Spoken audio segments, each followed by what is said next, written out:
तो welcome guys, आज का हमारा सेकंड टॉपिक है यार सार्क। ठीक है, जिसको हम हिंदी में बोलते हैं सार्क सम्मेलन भी बोलते हैं। ठीक है, तो यार सबसे पहले हम जान लेते हैं कि यार सार्क एक्चुअल में है क्या। ठीक है, इसको बनाने का मकसद क्या था, कितनी कंट्रीज इसका हिस्सा हैं। ठीक है, और भी जो इसके फंक्शंस हैं वो हम आज डिस्कस करेंगे इस क्लास में। ठीक है, तो वेलकम फ्रेंड्स, स्वागत है आपका अपने यूट्यूब चैनल पे जिसका नाम है लर्निंग इंडिया, और मैं संतोष जोशी आज आपको सारी डिटेल्स इसकी इस क्लास में प्रोवाइड करवाऊंगा। ठीक है,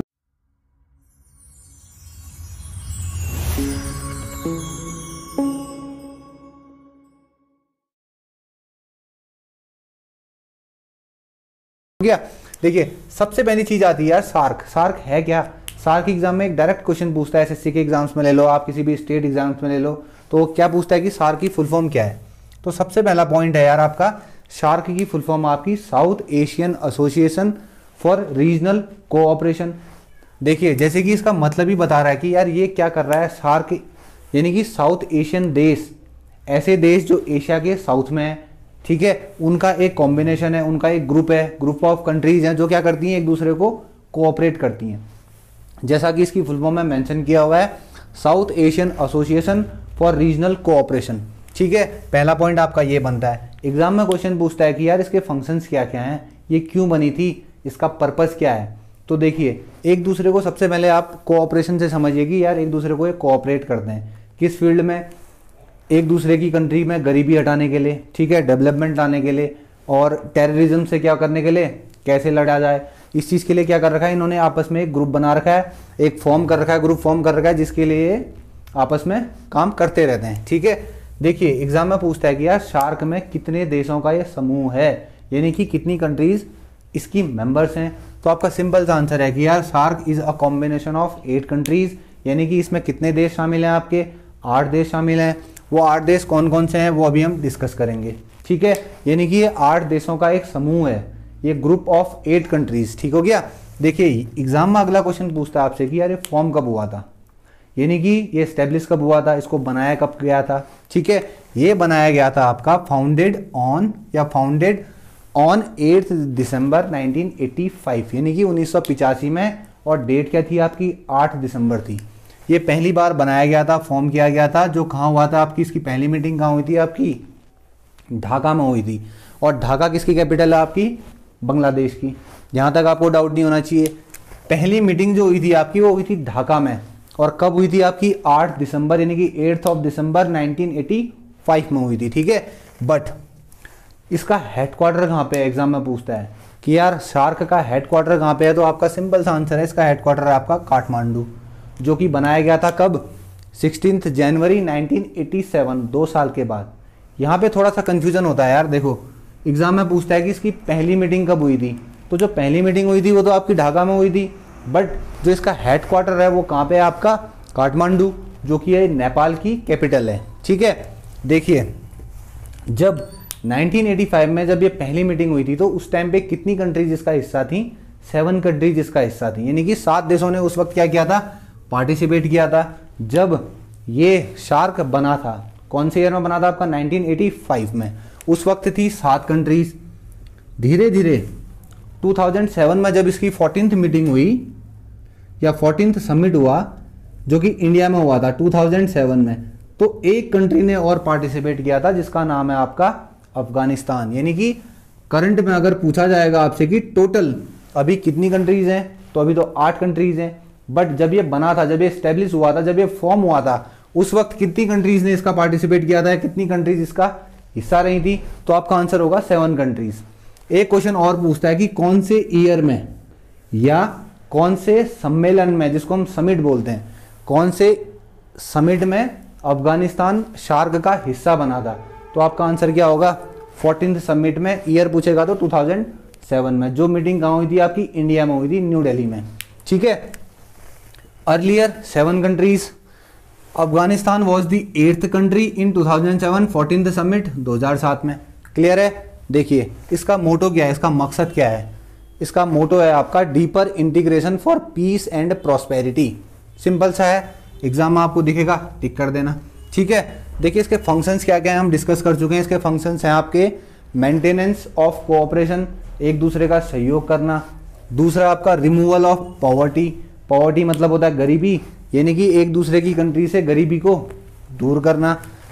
ठीक, तीसरा पॉइंट है प्रिवेंशन ऑफ टेररिज्म, आतंकवाद से कैसे लड़ा जाए, आतंकवाद से कैसे छुटकारा पाया जाए, इसके लिए कंट्रीज क्या करती हैं, एक दूसरे को कोऑपरेट करती हैं, एक दूसरे का सहयोग करती हैं। ठीक है, देखिए इसमें होता है एक जनरल सेक्रेटरी, यानी कि 8 देशों में से 8 देशों में से किसी भी एक को एक जनरल सेक्रेटरी बनाया जाता है, जिसका टेन्योर कितना होता है आपका 3 साल का।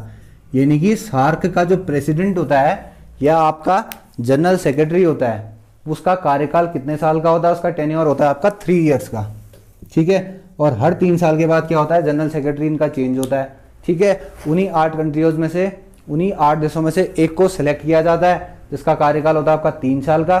ठीक है, देखिए एग्जाम में पूछता है कि यार पहले जनरल सेक्रेटरी सार्क के, यानी कि सार्क के पहले जनरल सेक्रेटरी या स्लैश करके आप बोलो प्रेसिडेंट आपके कौन थे, तो उनका नाम था अब्दुल एहसान।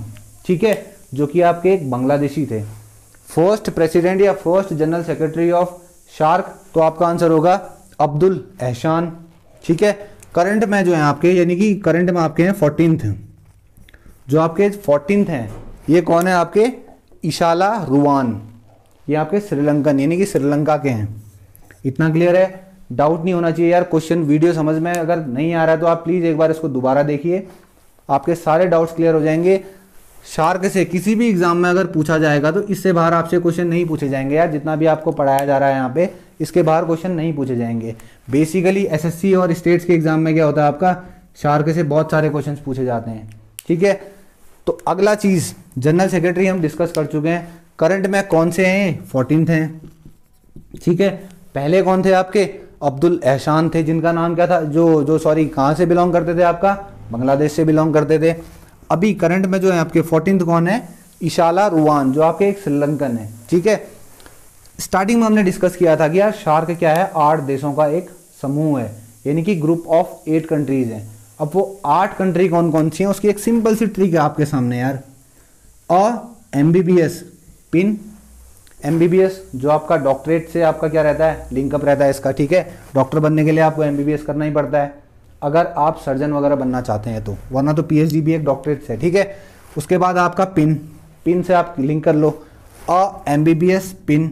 ठीक है, ए डिनोट करता है आपका अफगानिस्तान को, M डिनोट करता है आपका मालदीव को, B डिनोट करता है आपका भूटान को, अगला B डिनोट करता है आपका बांग्लादेश को, उसके बाद आता है आपका उसके बाद आता है आपका S आपका Sri Lanka, P for Pakistan, I for India and N for Nepal.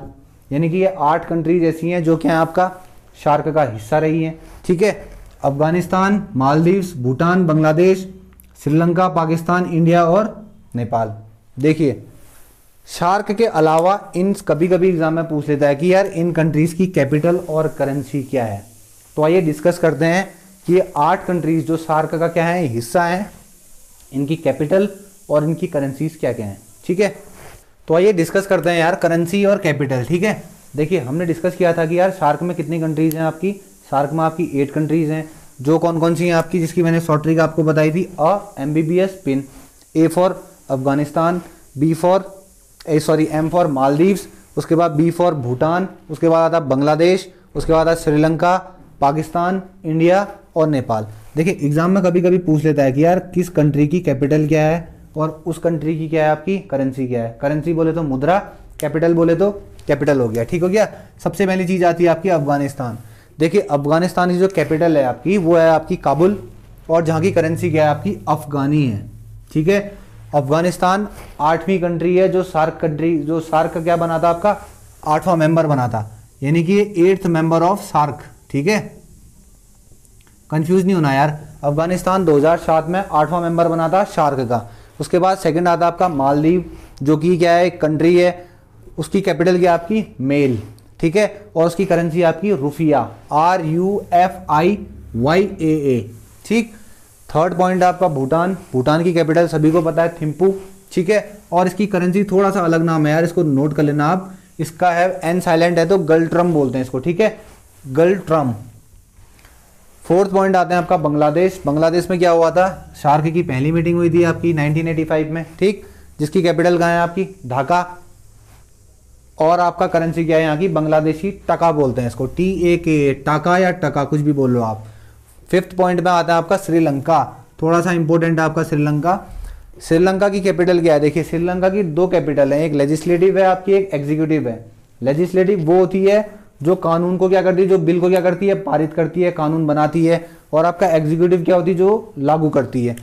तो इसकी लेजिस्लेटिव कैपिटल कौन सी है आपकी, श्री जयवर्धनेपुरा कोट्टे, श्री जयवर्धनेपुरा कोट्टे। और दूसरी कैपिटल आपकी एग्जीक्यूटिव कौन सी है आपकी, कोलंबो। ठीक, इसकी करेंसी है आपकी श्रीलंकन रुपी, श्रीलंकन रुपी। नेक्स्ट पॉइंट पे आते हैं आपका पाकिस्तान। पाकिस्तान की कैपिटल आपकी इस्लामाबाद, ठीक है, जिसकी करेंसी क्या आपकी, पाकिस्तानी रुपीस। ठीक हो गया, कि पाकिस्तानी ऐड कर दो। सेकंड लास्ट पॉइंट है आपका इंडिया, इंडिया की कैपिटल है न्यू दिल्ली और करेंसी है आपकी इंडियन रुपी। लास्ट पॉइंट आता है आपका नेपाल, नेपाल की कैपिटल आपकी काठमांडू, काठमांडू की करेंसी है आपकी, सॉरी नेपाल की करेंसी है आपकी नेपालीज रुपी।